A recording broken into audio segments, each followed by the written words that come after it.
Selamat pagi pemirsa. Angka tidak pernah berbohong, begitu kata petuah bijak. Namun dalam praktiknya, angka bisa disalahgunakan untuk menutupi kenyataan.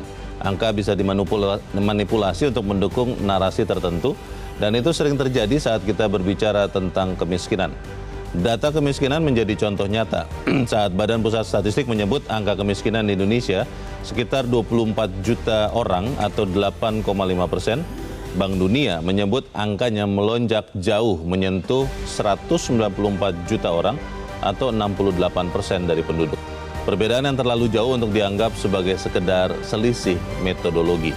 Pemirsa, inilah editorial Media Indonesia di hari ini Jumat 13 Juni 2025 dengan tema Tidak Usah Malu Miskin bersama saya Leonard Samosir, dan Anda semua para pemirsa juga bisa ikut menyatakan pendapat Anda nanti dengan menelepon nomor telepon 021 583 99 100. Dan pemirsa, pagi ini telah hadir bersama saya anggota Dewan Redaksi Media Group Gaudensius Suhardi. Bang Gauden, selamat pagi. Selamat pagi. Sehat-sehat Bang? Sehat dan tidak malu ya. Dan tidak malu. Tapi kan itu karena Bang Gauden tidak miskin. Ini maksudnya editorial ini tidak usah malu miskin bagaimana Bang? Kan orang biasanya ketika tidak punya uang begitu enggan, sungkan, malu untuk kemudian mengatakan saya miskin loh. Maksudnya apa ini Bang? Miskin sebagai realitas itu harus diterima apa adanya. Jangan dipoles seakan-akan tidak miskin. Karena itu tergantung bagaimana kriteria kemiskinan itu. Kriteria itulah yang diperdebatkan sekarang ini. Kalau data BPS, kriterianya disusun 27 tahun yang lalu, tepatnya pada 1998. Oke. Kriteria yang ditetapkan BPS itu diukur pada tahun 2024 itu jumlah kemiskinan di Indonesia itu 24 juta orang. Akan tetapi tiba-tiba Bank Dunia mengubah kriteria garis kemiskinan itu, angkanya pun fantastis, menjadi 194 juta orang yang miskin di Indonesia.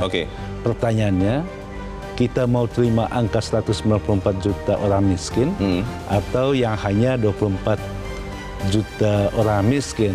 Tentu itu akan terkait atau berkorelasi dengan bagaimana kebijakan pemerintah untuk mengentaskan kemiskinan itu sendiri. Yang banyak orang tanyakan Bang, kalau tadi kan di dalam headline news dikatakan BPS memakai standar pengeluaran per orang per bulan itu 1 juta rupiah. Kalau Bank Dunia ini sekarang pakai angka yang mana nih Bang? Ya, angkanya tentu jauh lebih tinggi dari itu ya, sekitar hampir 50 ribu ya per hari ya. 50 ribu per hari? Hampir ya, 49 sekian. Tetapi yang menjadi pertanyaan itu bukan soal angka. Kita tidak terlalu mempersoalkan angka, tetapi satu orang miskin pun mestinya menjadi keprihatinan kita. Bukan soal banyaknya ya. Masalahnya kan ketika kemudian ada fakta bahwa orang di Indonesia masih miskin, apalagi dengan perhitungan Bank Dunia malah jadi jauh lebih banyak, itu kan bisa diartikan bahwa pemerintah atau siapapun yang harus mengentaskan kemiskinan masih belum berhasil. Itu kata lain untuk gagal. Tapi apa benar demikian, kita akan bahas. Bang Gauden sama pemirsa, inilah editorial Media Indonesia untuk hari ini Jumat 13 Juni 2025. Tidak usah malu miskin. Tidak usah malu miskin.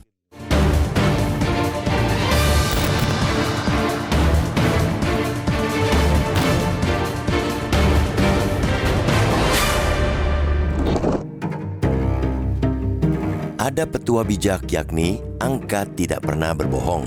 Dalam bahasa Inggris, petuah itu berbunyi numbers never lie. Namun ungkapan tersebut tidak berhenti begitu saja. Angka bisa disalahgunakan, bahkan dimanipulasi untuk menghadirkan kesan yang amat jauh dari kenyataan. Angka ibarat senjata, semua ditentukan oleh siapa yang menggunakannya. Di tangan orang jujur, angka akan mampu menjelaskan realitas. Sebaliknya, di tangan manusia culas, angka bisa dibengkokkan untuk mengamini kebohongan. Namun angka tidak selalu ditentukan hanya dalam posisi binari antara orang jujur dan orang culas. Bisa saja orang jujur yang tidak memiliki motivasi jahat, tetapi kurang cermat dalam mengolah angka, sehingga berakibat salah memaknai realitas yang begitu kompleks. Itu berarti pemahaman bahwa angka tidak pernah berbohong mensyaratkan pula ketelitian, pemahaman metodologi, dan kecermatan melihat konteks. Sebab angka yang benar secara hitungan belum tentu benar dalam menggambarkan kenyataan. Hal itulah yang menjadi harapan publik terhadap Badan Pusat Statistik BPS terkait dengan penerapan standar kemiskinan di Indonesia. Terdapat jurang yang begitu menganga antara data BPS dan Bank Dunia mengenai jumlah orang miskin di Republik ini. Data resmi BPS menunjukkan tingkat kemiskinan Indonesia per September 2024 sebesar 8,57% atau sekitar 24,06 juta jiwa dari total 285,1 juta penduduk Indonesia. Sebaliknya, Bank Dunia menyebutkan jumlah orang miskin di Indonesia 68% lebih penduduk atau 194,4 juta. Data Bank Dunia membuat mata terbelalak. Betapa mengerikan ternyata 2 dari 3 penduduk Indonesia berdasarkan standar global hidup dalam kemiskinan. Jumlahnya bukan sekadar besar melainkan sangatlah tambun dan teramat mengejutkan. Perbedaan antara BPS dan Bank Dunia ini terjadi setelah organisasi internasional itu resmi mengadopsi penghitungan Purchasing Power Parity atau P3 atau paritas daya beli 2021 dalam menentukan garis kemiskinan. Bank Dunia sebelumnya masih menggunakan penghitungan P3 2017. Dalam dokumen Update to Poverty and Inequality Platform atau PIP edisi Juni 2025, Bank Dunia secara resmi merevisi ke atas 3 lini garis kemiskinan. Pertama ialah standar tingkat kemiskinan ekstrim $2,15 per kapita per hari dinaikkan menjadi $3 per kapita per hari.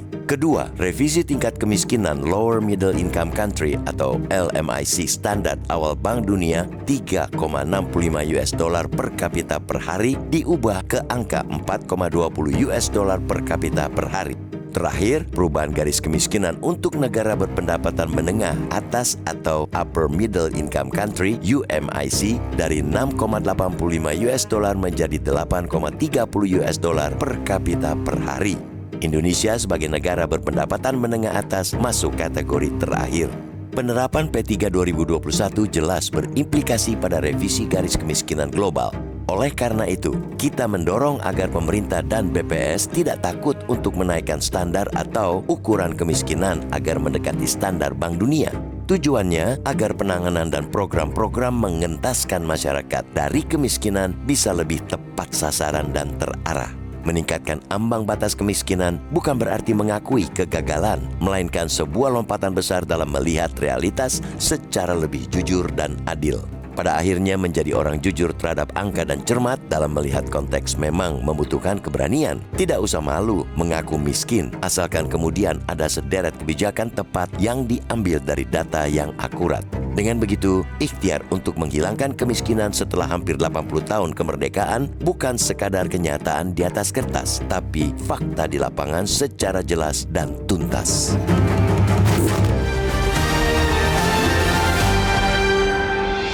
Tentunya Anda bisa ikut berpendapat terkait editorial pagi ini dalam bagian berikut selepas jeda pemirsa, tapi untuk saat ini tetaplah bersama kami.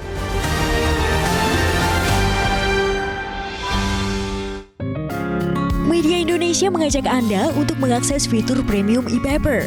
Dengan sajian konten berbasis intelektual dan meneguhkan kebangsaan, Media Indonesia tampil dengan lebih dinamis melalui e-paper Media Indonesia yang dapat Anda akses kapan saja, di mana saja. Caranya mudah, download aplikasi Media Indonesia di Android atau ketik link e-paper.mediaindonesia.com atau bisa scan QR code pada layar kaca Anda. Klik tab e-paper di bagian samping layar tablet Anda, daftarkan data diri, serta pilih paket berlangganan e-paper Media Indonesia sesuai dengan kebutuhan Anda. Nikmati juga bonus spesial tambahan 4 halaman rubrik fokus setiap hari. Semua bisa Anda dapatkan hanya di e-paper Media Indonesia. Untuk informasi lebih lanjut, hubungi customer service di nomor 0811 1201 2018 atau kunjungi media sosial @mediaindonesia. Media Indonesia, referensi bangsa. Terima kasih Anda masih bersama kami pemirsa, dan sekarang kita akan mendengarkan dulu Bang Godans pendapat dari pemirsa Metro TV. Kita sudah terhubung dengan pemirsa Metro TV dari Cinere, Jakarta, ada Pak Murdayana. Pak Murdayana, selamat pagi. Selamat pagi. Selamat pagi Pak Murdayana. Bagaimana Pak, ini ternyata kalau menggunakan acuan Bank Dunia, jauh berbeda orang miskin di Indonesia dengan yang dipakai oleh BPS. Anda mau melihat yang mana, Pak? Silakan pendapat Anda, Pak. Singkat padat saja, silakan. Ya, kalau menurut saya perbedaan angka kemiskinan menurut Bank Dunia sama BPS, menurut saya karena faktor penentuan cost of living, biaya hidup itu berbeda. Jadi mungkin faktor-faktor yang menentukan cost of living dari Bank Dunia diungkapkan juga, dan faktor cost of living yang ditentukan oleh BPJS hingga oleh BPS, sehingga terjadi perbedaan angka itu karena perbedaan faktor yang digunakan untuk menentukan angka kemiskinan di Indonesia maupun di dunia. Ya, saya kira itu, Pak. Kalau kemudian sekarang terbaru Bank Dunia itu kan menaikkan angka, Pak, pengeluaran. Kalau saya lihat laporannya bahwa untuk kemiskinan ekstrim yang tadinya menggunakan di tahun 2017 pengeluaran per hari itu $2,15 menjadi sekarang $3. Sementara untuk yang middle income, dari yang miskin sampai middle income lalu upper middle income itu dari $3,65 jadi $4,2 dan $6,85 menjadi $8,3. Sebenarnya tidak terlalu jauh. Tapi kalau kita lihat data yang kriteria yang dipakai BPS itu memang jauh sekali, Pak. Betul. Menurut Pak Murdayana sebaiknya apa yang kita lakukan, Pak? Apakah memang supaya lebih sedikit yang miskin kita pakai BPS saja atau bagaimana, Pak? Ini memang secara politis memang apa yang dipakai BPS mungkin baik untuk pemerintah, tetapi tidak faktual gitu. Jadi semestinya memang makanya saya bilang itu faktornya yang dipakai kenapa di $3 kenapa itu berbeda, ya? Faktornya apa? Okay. Apa faktor Bank Dunia menentukan $3 dan apa yang menentukan faktor Indonesia itu 1 juta sebulan untuk orang miskin. Nah ini yang penting diberitahu sehingga mungkin ada faktor lain yang tidak dimasukkan oleh BPS sehingga menjadi rendah. Baik. Terima kasih Pak Murdayana untuk pendapat Anda dari Cinere, Jakarta. Selamat pagi, Pak. Pak Murdayana ingin diperjelas Bang Gaudens yang dipakai untuk menghitungnya itu seperti apa. Kalau saya lihat di BPS itu pengeluarannya 555.517 per bulan, kurang dari situ itu miskin menurut BPS. Bagaimana, Bang? Ya hampir sama sih, cuman ini kan angkanya dinaikkan. Kalau Bank Dunia itu kan sekitar 49.000,22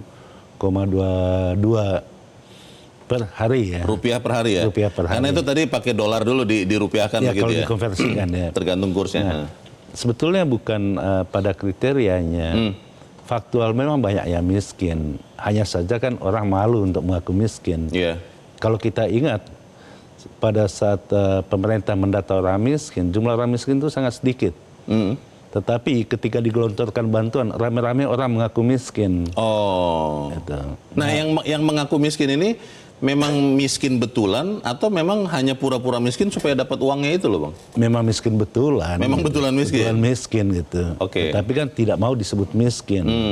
Padahal kalau faktual dengan angka kemiskinan yang benar-benar real di lapangan, pemerintah bisa mengambil kebijakan-kebijakan yang terukur untuk mengatasi kemiskinan itu. Tentu pertanyaannya, apakah bansos yang digelontorkan selama ini tetap digunakan untuk mengatasi kemiskinan yang menurut Bank Dunia jumlahnya sudah mencapai 194 juta jiwa itu. Itu pertanyaan besar. Jangan sampai bantuan sosial untuk mengatasi kemiskinan itu dikait-kaitkan dengan politik. Itu yang menjadi persoalan sekarang ini. Mengapa orang atau penguasa cenderung menolak angka kemiskinan versi Bank Dunia? Karena kemiskinan itu sendiri sudah dipolitisasi. Padahal yang kita harapkan, kita tidak malu mengaku miskin supaya kebijakan yang diambil oleh pemerintah itu benar-benar terukur. Toh uangnya juga dari rakyat, gitu kan.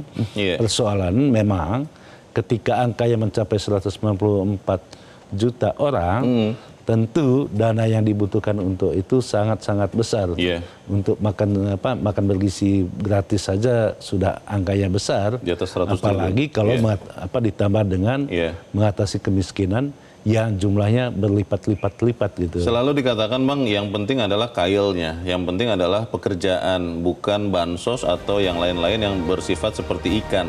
Bisa tidak itu diberikan? Kita bahas di bagian berikut. Pemirsa tetap bersama kami, Editorial Media Indonesia segera kembali. Terima kasih Anda masih bersama kami. Kita di bagian akhir diskusi kita pagi ini. Bang Gaudens, bagaimana pemerintah bisa menyelesaikan masalah mendasar orang miskin dengan memberikan pekerjaan, Bang? Ya, pertanyaannya apakah pemerintah mampu memberikan pekerjaan? Itu kan pertanyaan dasarnya. Iya. Sementara faktanya di mana-mana itu terjadi pemutusan hubungan kerja gitu.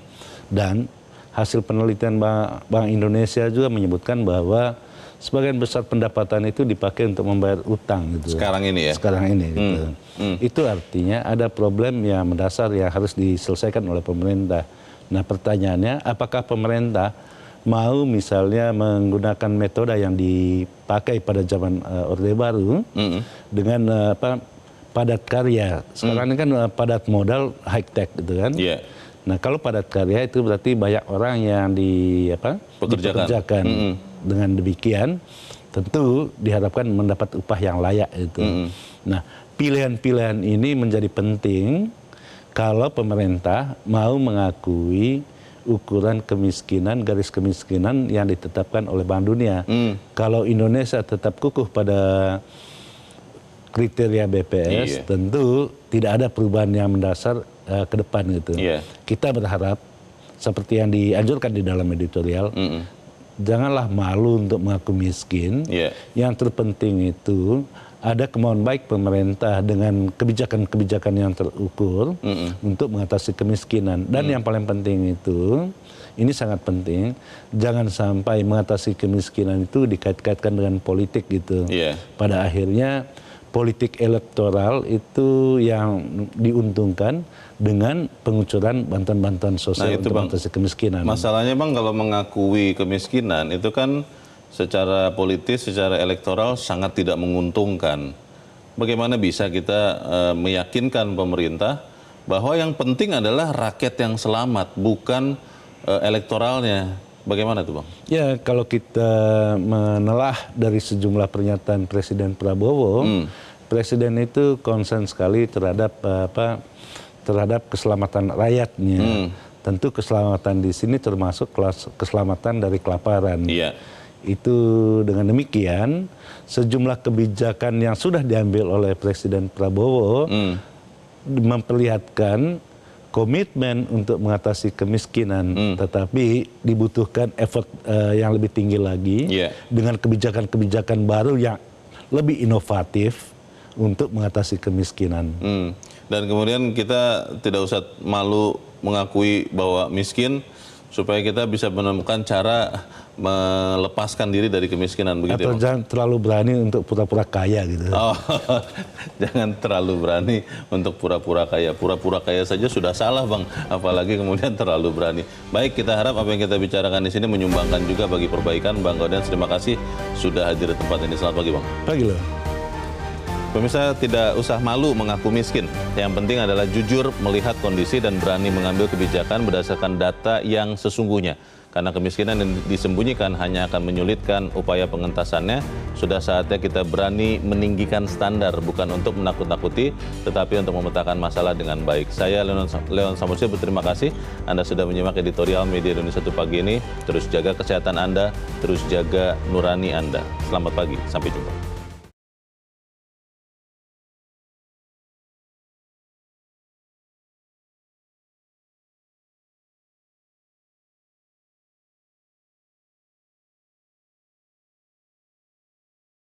Metro TV. Jelajahi cara baru mendapatkan informasi. Download Metro TV Extend sekarang.